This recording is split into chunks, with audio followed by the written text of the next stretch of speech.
আসসালামু আলাইকুম এভরিওয়ান, সবাই কেমন আছেন? আলহামদুলিল্লাহ, আমিও ভালো আছি আপনাদের দোয়ায়। আর দেখতে পাচ্ছেন কিছু কিছু লোভনীয় খাবার আপনাদের সামনে হাজির হয়েছে।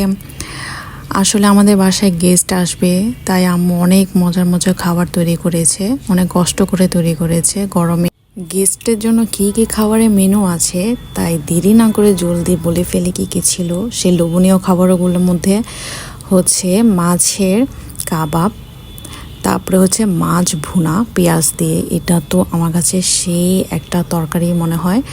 আর এটা হচ্ছে চিকেন জাল ফ্রাই মতো করেছে। আর এটা হচ্ছে বলেছিলাম সিম দিয়ে আলু দিয়ে তরকারি। এটা হচ্ছে পোলাও, আর ওটা হচ্ছে প্লেন সাদা ভাত। আর ওটা হচ্ছে ঢ্যাঁড়সবাজি। ঢ্যাঁড়সবাজি কার কার ফেভারিট? আসলে ছোটোবেলা থেকে আমার ঢ্যাঁড়সবাজি এত ফেভারিট। হ্যাঁ, আরেকটা মিসিং যেটা ছিল সেটা হচ্ছে গরু মাংস দিয়ে সাদা ভাত খেতে তো অনেক মজার একটা খাবার। প্রত্যেকটি খাবারের স্বাদ এত বেশি মজা ছিল যা আমি বলে বোঝাতে পারবো না। আর একটা কথা হচ্ছে যে সেই গেস্টগুলা কে, তা জানতে হলে পরবর্তী ভিডিওর জন্য অপেক্ষা করতে হবে। আল্লাহ হাফেজ।